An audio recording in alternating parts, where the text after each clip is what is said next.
Esse ENIAC, ele foi construído por meio de válvulas termiônicas, né, que eram utilizadas como chave. Então, como é que você representava os bits aqui? Por meio de válvula, né? Se a válvula ela estava ativada, seria o bit 1, se ela estava desativada, seria o bit 0. Então, aqui tem um exemplo desse tipo de válvula. O problema dessas válvulas é que elas consumiam muita energia, muita mesmo, né? A gente acabou de ver aqui que o computador ele consumia 150 quilowatts. Elas também tinham baixa vida útil, sempre tinha que estar trocando essas válvulas, porque como era um sistema que aquecia bastante, elas acabavam queimando e ocupavam muito espaço. Então você vê que aqui uma válvula, né, parece aqui uma lâmpada, então ela era bem grande, tá certo? Era um sistema com mais de 17 mil válvulas, né? Então ocupava esse espaço muito grande, tá certo? Tudo bem. Com a evolução dos sistemas, essas válvulas elas começaram a ser substituídas por transistores. O primeiro transistor ele foi inventado lá no Bell Labs, né, ou nos laboratórios Bell, que é esse, aqui tem um modelo desse transistor. Ele surgiu lá em 1947, tá? Ele acabou substituindo as válvulas, porque era um sistema que consumia menos energia, era mais confiável e mais barato do que a válvula. Então acabou que todos os sistemas que eles tinham algum tipo de válvula, né? Eles acabaram sendo substituídos por transistores, tá? À medida que a tecnologia ia avançando, esses transistores iam ficando cada vez menores, né? Até que a gente tem em 1997 um sistema que cabia aqui na ponta do dedo, ok? Isso possibilitou que os computadores eles ficassem cada vez menores, né? Saiu do sistema lá do ENIAC que ocupava uma sala inteira até a gente chegar em sistemas que poderiam ser utilizados na mesa, né? Sistemas desktop. No final de 1950, a maioria dos computadores já utilizava transistores, tá?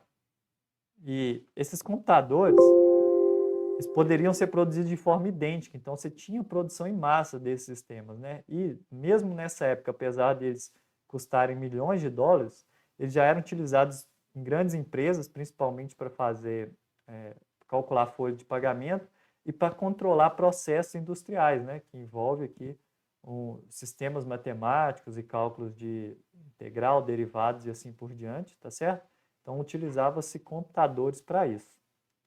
Tudo bem. Com isso, né, com a invenção dos transistores, todos os equipamentos que utilizavam algum tipo de válvula, eles acabaram se tornando menores porque começaram a aplicar neles os transistores, né? Inclusive os computadores, tá? Então, os sistemas que antigamente ocupavam todas as salas, eles acabaram tendo uma diminuição de tamanho muito grande, né? E acabaram também tendo uma capacidade muito maior por conta disso, né? Porque em espaço muito pequeno você conseguia ter aí uma capacidade de processamento muito maior. E no final dos anos 60, né, 10 anos depois aqui da aplicação dos transistores, você já tinha um computador do tamanho de uma mesa, né, que eram os considerados computadores desktop, que a gente tem dois exemplos aqui, tá certo? Então, a gente vê aí como que foi rápida, né, essa transição aí, principalmente essa miniaturização que a gente fala, dos computadores. Tudo bem. Dessa forma, né, desse jeito, a capacidade dos computadores ela está muito relacionada com a quantidade de transistores que ele tem. Então, quanto mais transistores um computador tem, maior a capacidade de processamento dele, ok?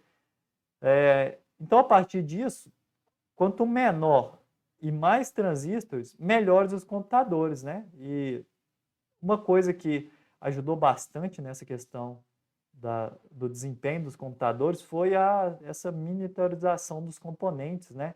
Então, você começou a ter circuitos integrados, né, que são os que a gente conhece hoje como chips aqui, que eles tinham aqui milhares, milhões de transistores em um único chip. Então, isso ajudou bastante no desenvolvimento. Esses computadores transistorizados, né, eles começaram a ter várias aplicações, inclusive no projeto da Apollo 11, né, que foi o projeto que levou o homem à Lua, né, você tinha lá esses computadores sendo utilizados. E uma das pessoas que trabalhou nesse projeto, né, que estava à frente, era a Margaret Hamilton, né? que está representada aqui do lado.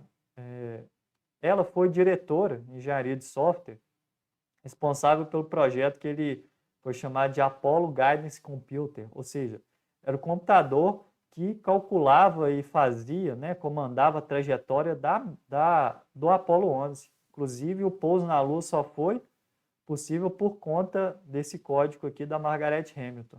O código era tão grande, né, que ele impresso, ele está aqui do lado, mostrado aqui, representado do lado dela, era basicamente da altura dela, né? Qual que foi a importância disso na história, né? O código dela foi que, igual eu falei, levou o primeiro homem à Lua, lá em 1969.